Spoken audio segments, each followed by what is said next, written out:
All right, hey everyone, this is Jake Cusack from Cross Boundary.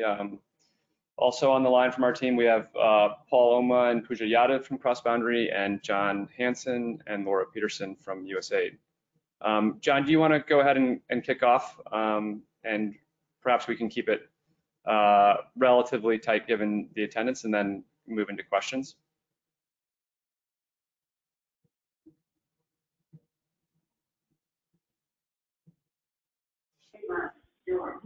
Okay, hello everybody. Thank you for joining us.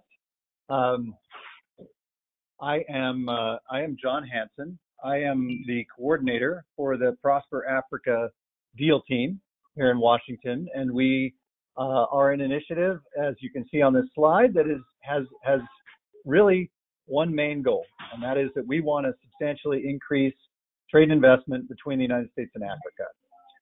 We convened 17 federal agencies to work on this initiative, and have a toolkit that surpasses over 66 tools that we can leverage to try to promote both American investments and trade with Africa and African trade and investment with the United States. Can we go to the next slide, please? What we have on offer is to try to help companies close deals. We want to be there to try to bring the tools of the U.S. government interagency to help both African and U.S. traders and investors make those deals happen. And so we have a robust set of services that complement our tools to help those investors and businesses that want to export to conclude those deals. And we try to make it easier to access the U.S. government. We refer to ourselves as a one-stop shop, and we want to be there to try to help you navigate the Washington trade and investment climate so that we can help get resources to you to help execute those deals more quickly and more effectively. Next slide, please.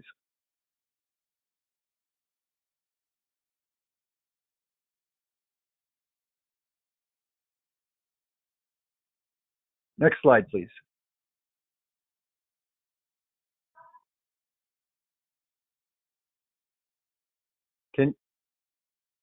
Thank you. I certainly hope you can hear me well.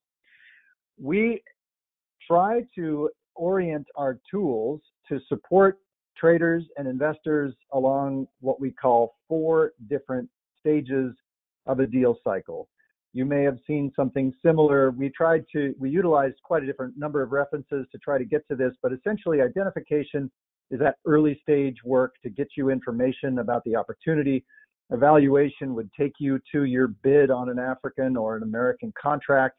Structuring is everything from the signing of the contract up until you start making money, and then implementation is when you're making money. And in Africa, we look to try to provide support to African governments to make American investment and trade easier, which also confers benefits on the local environment as well as on a third-party foreign direct investment as well, looking at providing public financial management support, reducing trade barriers, helping with procurement systems, and then, of course, for American companies, engaging in diplomatic and commercial advocacy. Next slide, please. So I'd like to speak a little bit about the impact we've had over the course of the last year since the initiative was stood up. We've helped over 280 deals reach financial close and conclude at $22 billion in signed contracts and investment opportunities, and that's happened in over 30 countries. And so we're well over half the way to addressing deals in all the countries in Africa, and our effort certainly is to try to get as many African countries participating in our initiative as possible. Next slide, please. While we don't necessarily have a sectoral or a geographic preference, to date, we've helped support investment and trade in a variety of sectors. And here you can see them in energy, agribusiness, aerospace, environment, healthcare. ICT is an area of particular interest, financial services as well, and in education. And you can see on the right-hand side the countries where we've had success to date. Next slide, please. On enabling environment reform, we've been working with 10 governments intimately to try to help them improve the business climate for U.S. trade and investment, particularly in the aerospace, agribusiness, energy, and financial services sector. But as I mentioned, We're really interested in ICT as well. And what we're trying to do is execute and expand upon where we have been able to provide market access for U.S. firms in the past, and also help African businesses get a hold of what they need to do to be able to successfully export to and invest in the United States. Next slide, please. Here are a few examples of some things that we've done. I'm not going to run through this in much detail because we are running a little bit late. But what we offer is the largest consumer market in the world, and so in this particular opportunity, where we tried and were successful in helping an African exporter export shea, we were able to help bring them to the United States and use U.S. government support to build their opportunity. And we provided a grant through the U.S. Africa Development Foundation that then resulted in the export and sale of their products in over 900 Target stores in the United States. And this is the kind of thing we want to see for Africa's agricultural community, bringing that opportunity to the table so that there are increased exports that support both the U.S. market, we get more shea butter and higher quality, and African exporters get access to more revenue. Next slide. In terms of investment in Africa, we are really a whole of government approach trying to focus on this particular issue. We want to see a lot more U.S. government investment, like through the Development Finance Corporation. We want to see U.S. private sector, whether it's companies or pension funds, get involved in Africa's growth opportunities because we see it as a huge, huge market opportunity. And in the past, we worked with Nebraska's CR Energy to build a $190 million renewable energy park in Djibouti. And that will actually be American-made and support $115 million in U.S. exports, generating 100 local jobs. That's the kind of development impact we're looking for to see from longer-term investment from U.S. companies. Next slide, please. And then in business environment reform, we've worked with governments, in particular the government of Sierra Leone, to try to make financial services, in this case, more accessible and affordable. This is critical work that requires the government to make some changes. They have to come in and perhaps change regulations, perhaps change laws, perhaps change policies, but in doing that, Sierra Leone will provide more opportunities for financial sector growth and employment. Over. Next slide, please.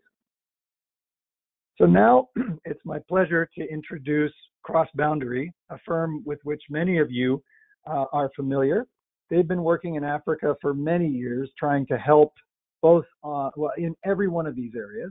They're a transaction advisory firm that Prosper Africa has recently executed a contract with to generate, package, and promote new prospects in trade and investment for American companies in Africa. And that's going to require, of course, partnerships with African firms as well.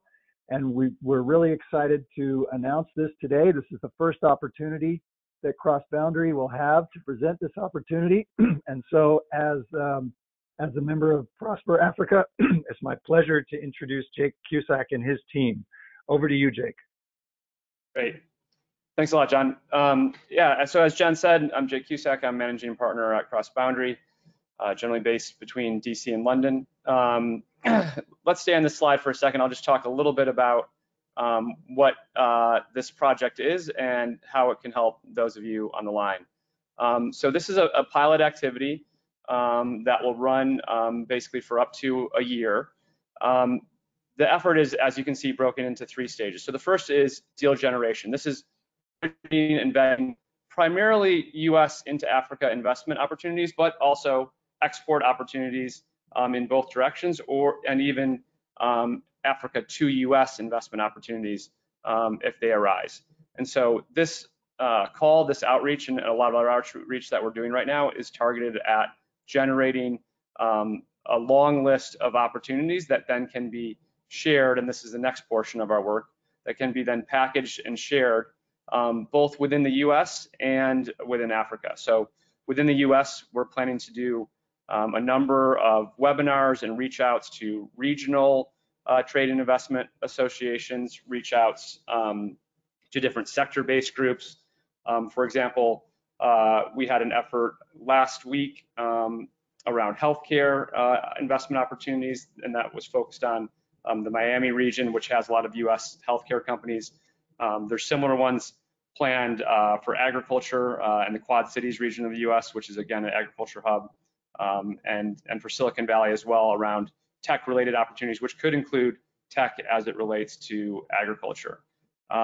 So for those of you on the line, if you have an opportunity which you think is a good fit that either has a strong U.S. connection already or could have one because there's a good fit for areas of U.S. interest or comparative advantage in terms of capabilities, we want to hear about those. And then a select set of those opportunities will be prioritized for light touch advisory to help support and close those deals. Others were hopeful that simply by sharing the opportunity with the right people in the U.S. or the right African firms, that those opportunities will come to realization. Next slide. So these are the things that we're looking for as we compile this information. It's pretty much all the logical things that you would think would be of interest. We're looking at these investments and export opportunities both through a commercial lens of what we think the U.S. business community will find appealing, and recognizing that we're competing with many other markets, and what's most developmentally impactful. And then we think about the different types of U.S. government support that can be engaged to help those deals, whether it's promotion and convening, financing, leveraging bandwidth or expertise to solve particular problems. And we'll go into a bit more detail on what that means in following slides. Next. This is just emphasizing that this is very much a two-way initiative. So African enterprises that are seeking export partners in the U.S., African investors seeking opportunities to invest in the U.S., as well as U.S. enterprises and U.S. investors seeking to expand or partner within Africa. Next slide.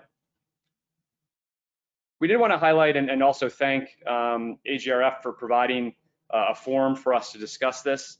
As you know, this very session is taking place within AGRF's deal room, which has a number of efforts that are focused on matchmaking and helping deals come to reality. The particular niche that this program is focused on is ones with a U.S. nexus, but we see these two efforts as very much complementary and working together. Next slide. Maybe I'll hand it off to my colleague Pooja Yadav here to talk in a little bit more detail about some of the tools that the U.S. government can provide and that we've seen be useful at different stages of the deal cycle. Cool, thanks Jake.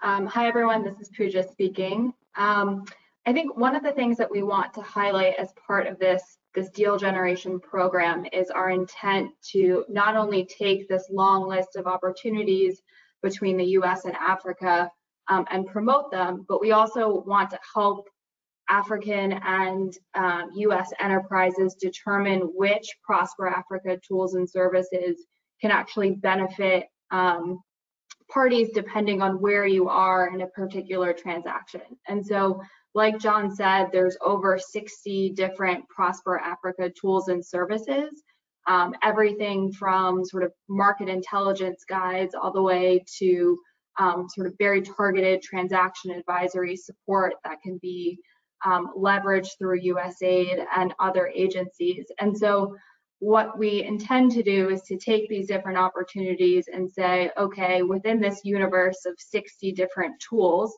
not all of which are actually even listed on this slide, which are most beneficial to the transaction depending on the stage and type of opportunity. And then like Jake and John both mentioned as well, for certain opportunities where there's a need for more targeted support than what those broader set of 60 or so tools and services offer, there's also going to be the potential for light touch advisory support. And what that looks like will really depend on the specific transaction and the needs of the firms involved to help sort of bring that deal to close. But what we've seen before, and we have an example in here as well, is types of support that help vet specific diligence questions that investors typically have, helping to identify new US firms or investors that could partner with African enterprises, revising pitch materials or tailoring them to a more US centric audience. But it could be a broad remit of things depending on what needs to be done.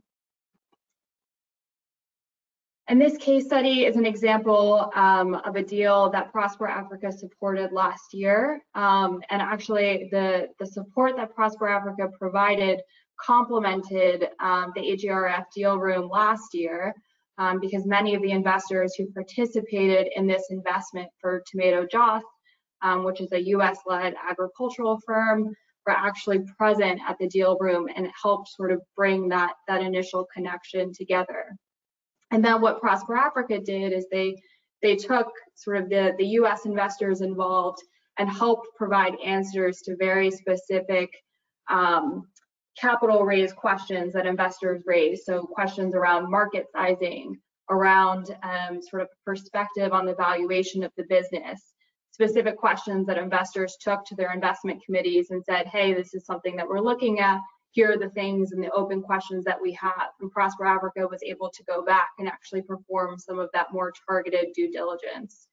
And we think this is a good example of opportunities that might surface here at AGRF, because you're typically including businesses that might not have access to the US markets, but may offer very attractive investment opportunities or serve as good partners for US or African firms. And so we want to highlight that there have been sort of complementary efforts between both Prosper Africa and AGRF last year.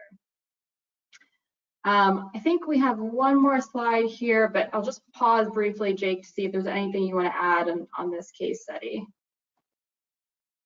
No, I think that was great. I think that covered it. We can keep going. Cool. So finally, like Jake mentioned as well, in addition to identifying the potential Prosper Africa tools and services that are well suited to the different opportunities and providing light touch advisory support to some of these opportunities, we're also going to go through the exercise of identifying for the deals that have been surfaced and might need a very specific type of transaction advisory, what other AGRA or USAID mechanisms could provide support. So this pilot through Prosper Africa is actually going to help sort of matchmake potential opportunities with other programs to make sure that if we can't provide direct support through this Prosper Africa program, that these opportunities can be supported when possible through other mechanisms. So the last thing that we'll cover before we get to questions is we have a couple of sort of illustrative case studies, and we can try and send these out because I know there's a lot of text on these slides.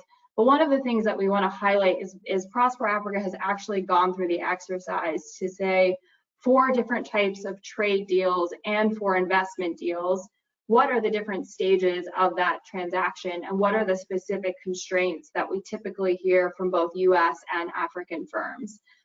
So for a trade deal, for example, we hear a lot about difficulty in connecting with potential buyers in different markets, figuring out who's vetted, how do you make that connection. And so what we've done is we've said, okay, here's sort of the priority constraints along the top portion of the slide.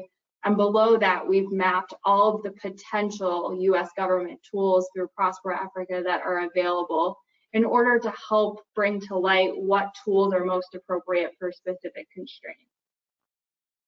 And I think the last thing that we want to highlight here on slide 24 is this case study. In addition to the Tomato Joss example, which I think is good for highlighting transaction support, there are also some good examples of African enterprises that were looking to export products to the US. So this is an example where a company was looking for sort of an assessment of potential US investors who could come into an agribusiness based in East Africa and identify potential trading partners as well as investors. And so USAID went through the process of identifying who potential investors could be, and then pulling in from those investors specific diligence questions that they had on the company, and making sure that they could get answers to those questions so that they could continue to do their diligence and evaluation of the opportunity.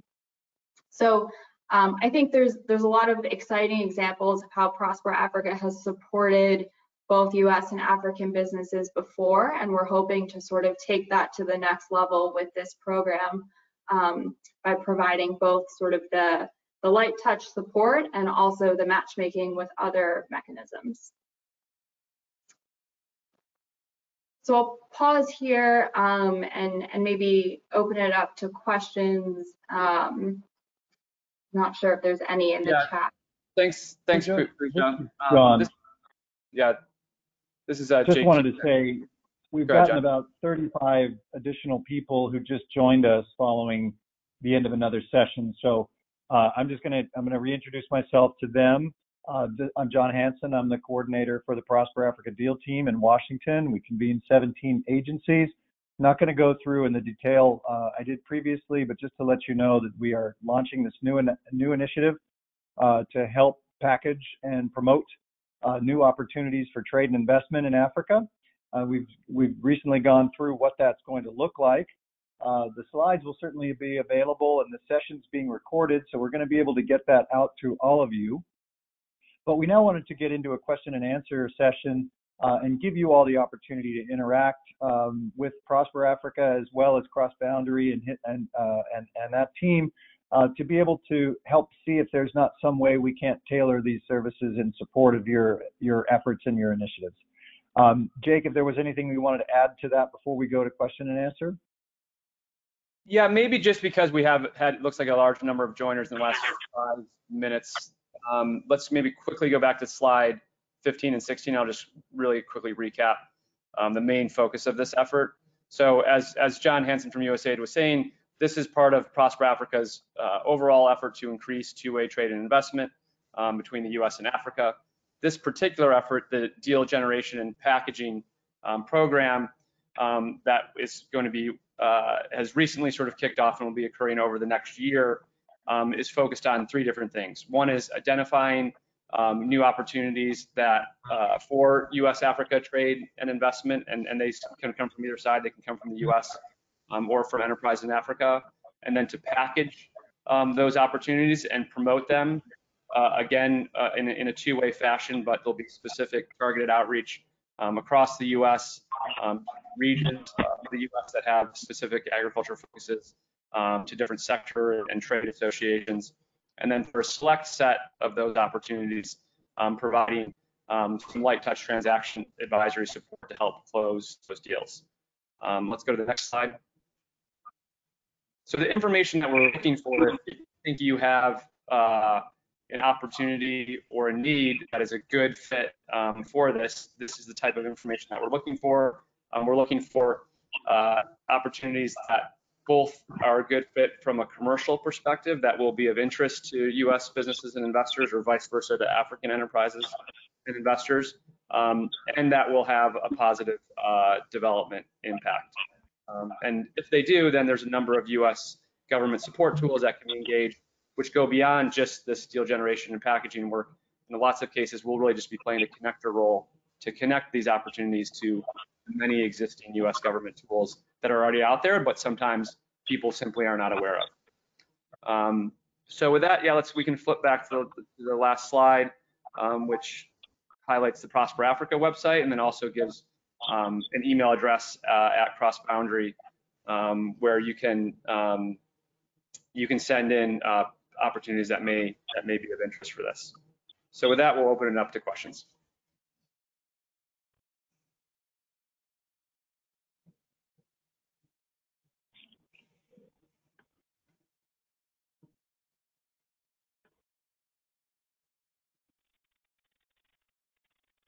Hi, this is John again, and we have Emmanuel Kimani, who's the organizer of this event.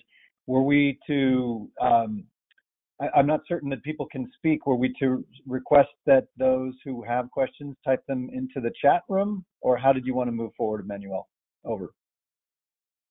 Yes, people can type in questions into the question section. But I also see one raised hand, and as an organizer, we can let in an attendee speak. So do you want me to let one in? There's one, Abdul Rahman Modibo, who maybe has a question.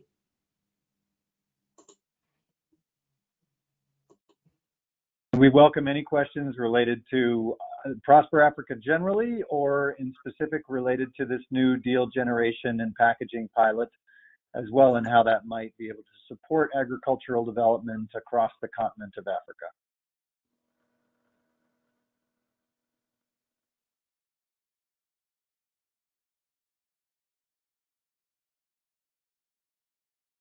Emmanuel, are you able to let that question in? No, not yet, but there are a few questions on the question pane. You can maybe answer to some of them. Manuel, I'm looking at the questions tab on my Mac. I hope I'm not limited in some way. I don't see any there.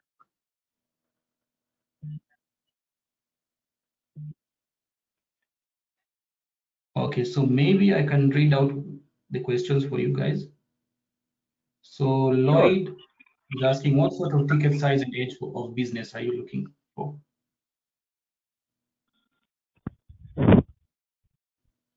What size of business are we looking for? What sort of ticket size and age of business?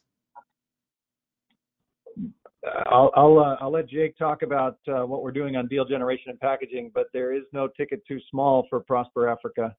We are simply trying to orient our program to increase two-way trade and investment, and it doesn't really matter. As long as there are exports or investment going either way, we want to be there to try to help. Over. Yeah, so I would just echo what John said. I think that the range is pretty wide. Obviously, we are looking for opportunities that are somewhat baked, so to speak, and are ready to be showcased in forums in the U.S., for example. So they, if it's just purely at the idea stage, that could be a bit too early. And we're looking for things that would be a good fit for areas where U.S. businesses and investors are already active. But there's no explicit limitation. We can go very small or very large.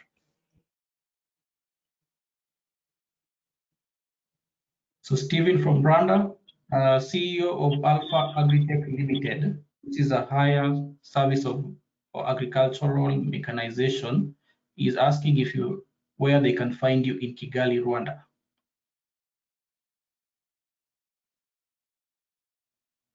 Jake, I can take a quick stab at that, and then and you can speak to how they could access DGP in Kigali. We are orienting Prosper Africa to be really managed and implemented by what we're calling deal teams. And we have deal teams at every one of the 54 U.S. embassies and consulates on the African continent, as well, of course, the islands. So we can help you get contacts with the embassy deal team. Usually the embassy deal team is either managed by, for the ambassador, opposed by ambassador's economic section, or perhaps by the foreign commercial service if they have a presence. However, whomever that is, it doesn't really matter. The point is that we have staff on the ground in every one of the countries who are there to answer your questions. With specific regard to African exports, we also have a lot of very robust participation by the U.S. Agency for International Development through its Feed the Future program, as well as through what we call our trade and investment hubs, and are looking to ramp that up into a much bigger program that we hope to launch within the year. Over. And John, just add to that, and also maybe touch on another question on what's the difference between USAID and Prosper Africa, and maybe you can add on a bit. So as John said, part of this effort is the deal teams that have been stood up at all of the embassies across Africa. we're in this particular effort sort of, just serving as that initial point of contact and vetting and potentially some advisory support that then can connect you to the relevant deal team. So in the question that was just asked, if Rwanda is the relevant deal team, or other tools, that US government tools that are associated with efforts to increase investment in Rwanda are the relevant ones, we would then connect you with those. So you can use the point of contact that you see on the screen, and then if appropriate, we'll connect you with directly with the right contacts in Kigali or elsewhere. Also, just to distinguish this from, I think a lot of people are familiar with the huge amount of work that USAID has already done in this space, and in particular in agriculture through programs like the Feed the Future. In this case, USAID is just one component of a full interagency effort that involves virtually every agency that has either a foreign policy or development or other priority that's connected to US-Africa trade and investment. So it's very much a whole of government approach, which means that the tools of the Development Finance Corporation, the Department of Commerce, the US Small Business Administration, the US Foreign Agriculture Service, all of those tools are potentially relevant here as well. John, anything you wanted to add to that? No, that's a terrific intro to it. We can certainly, if anyone is interested, point them, of course, to the deal teams, but also to the resources that we have. And I'd like to point out that the website, prosperafrica.dfc.gov, does provide for a significant amount of information with regard to the various different tools that the 17 agencies have. Over. Great. I can now see the question, so just responding to a few others. So is inclusion of a US investor sufficient, or does it have to be a US company? That's a question. So yes, inclusion of a US investor is sufficient, assuming it's a relatively meaningful amount of the overall capital. That also applies, for instance, for funds. It doesn't necessarily have to be a US private equity fund. It could be a private equity fund that has a number of US limited partners. In other words, US, say, pensions or other investors are investing indirectly through such a fund. There's a question about funding for large technical studies for deals that are past concept note stage and initial DD.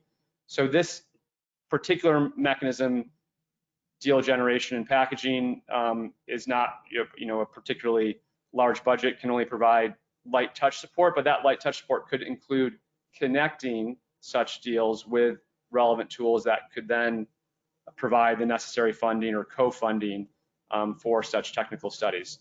There's obviously a number of other USAID programs that are focused in agriculture that could potentially be a source of funding. For example, the West Africa Trade and Investment Hub. There's also other US agencies like the US Africa Development Foundation or the US Trade and Development Agency that could be a source of funding. So this is the role that we're playing, is a little bit more of the connector and the glue and the grease to do initial vetting of deals and then connect them with the right tools. And then hopefully in some cases, simply connecting with the right US investors and enterprises is enough, and there's not a requirement for additional outside funding. There's just to add to that, Jake. Go ahead, John. That linkage is precisely the reason that the Prosper Africa Deal Team exists.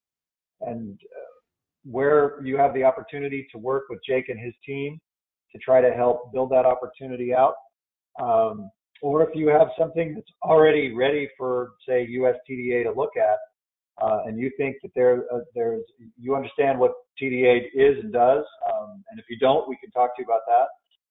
We can help create those linkages directly. So we can get involved pretty much any step of the way. Where Jake and his team are going to be the most effective, though, is where you've got your ideas pretty well baked, as he mentioned, and you're ready to start soliciting the interest of U.S. firms to come in and invest and help you out. Over.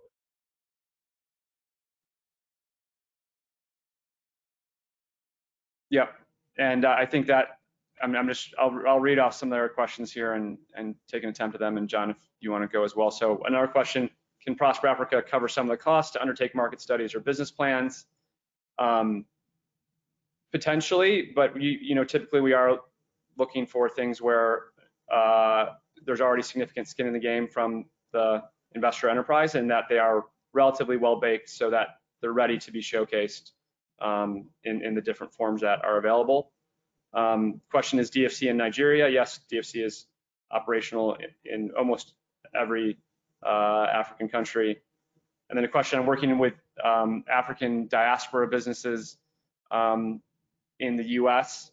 Yes, that is an open angle here. Again, if it's increasing two-way US-Africa trade and investment, then that is relevant. If it was, for instance, a diaspora business that no longer has any linkages to Africa, that would be less of a focus area. We're looking at really trying to build that two-way piece. There's a question on what commodities might be excluded. As you might expect, as a U.S. government-supported effort, I think that's open for discussion, but there needs to be a certain level of confidence that it's not going to result in a decrease, that the effort's not going to result in a decrease of U.S. jobs. John, do you want to comment on any of those? I think you covered those nicely. That last point's very important, particularly with regard to the U.S. Agency for International Development.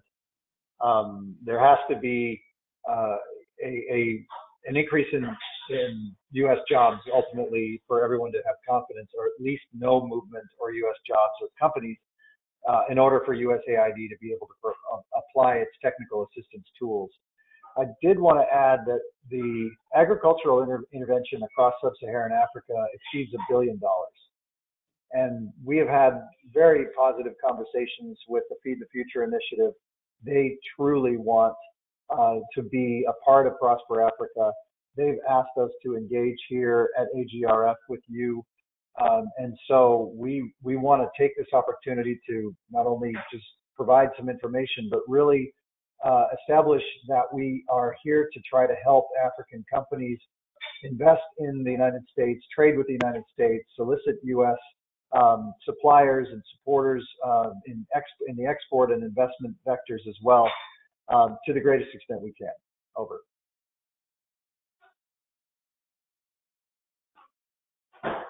Thanks, John. Other questions? Can we submit debt and equity opportunities? Yes. Again, it's just looking for things that are relatively baked and ready to be showcased. I guess one thing to clarify is that in none of these situations is Prosper Africa investing directly in the enterprise or the firm or the buyer of the export. There could be a select set of situations where the Development Finance Corporation could be a lender or investor to the project, but generally this overall effort is about connecting enterprises and opportunities with U.S. investors or U.S. companies that might be interested in them. So this is more of a connecting effort. This is not a new direct investment tool. There's a question around how have we engaged U.S. corporates in the agriculture space. Certainly some of the major U.S. corporates such as John Deere have been part of the consultations around Prosper Africa from the early days, and many other U.S. corporates. There is going to be a private sort of webinar held in October that's going to bring in a select group of companies from Africa and a select group of U.S. corporates for essentially discussion around these opportunities. So if you're interested in sort of applying to be invited to that email address works as well. And then, yeah, maybe one other note here is just I've seen a lot of very specific questions with very specific deals. Again, there is a prioritization and vetting process here, but rather than address those directly on the call, I think best if you submit them to the email address.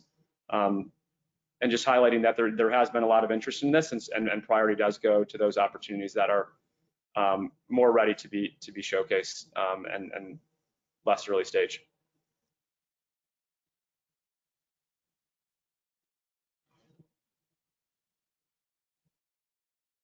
Pooja, do you want to comment on anything else here, or John? No, I don't think so. Let me just add that. Sorry, go ahead, John. Go ahead, Pooja.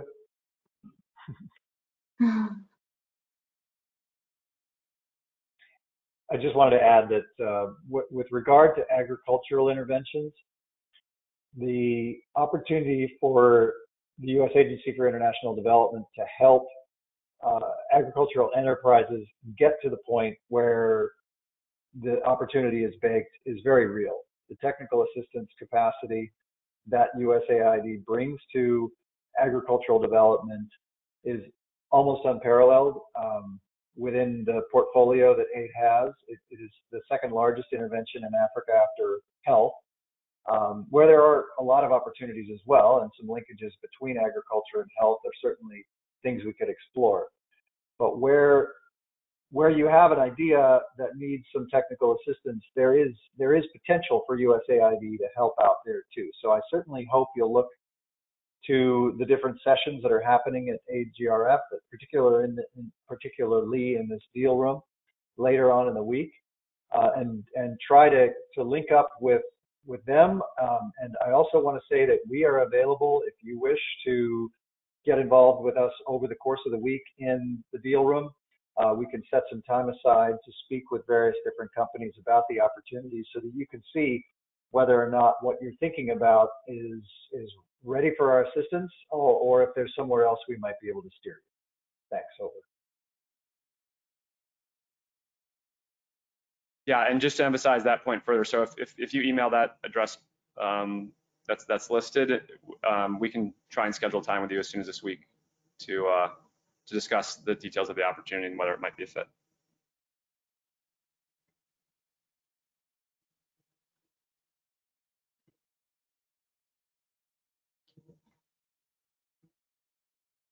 All right, with that, I guess that's all from us. Go ahead, Jake. Sorry, yeah, there's a slight lag. That's all from our side. Look forward to being in touch with everyone. John, over to you for any closing words. Thanks, Jake, and thanks, Pooja. As I mentioned at the beginning of the call, this is an opportunity for us to showcase this new deal generation and packaging pilot activity to you all for the first time. We've only just stood it up, and we really have high aspirations that it can help African companies get the linkages and the connections to the U.S. For both export opportunities and investment opportunities, and ramp that up on a scale we have not seen before. You know, there's a lot of potential there. We have a variety of different means to provide technical assistance to African enterprises that go beyond USAID. I know we focused a lot on USAID, but possibly through the Millennium Challenge Corporation and also through the African Development Foundation, through the U.S. Trade and Development Agency. There are many different tools that can be applied to help African companies build their portfolios and trade more with the United States. And so with that, I'm just thrilled we had this opportunity. Thank you so much for joining. And I guess I'll turn back to Emmanuel to close the session. Over.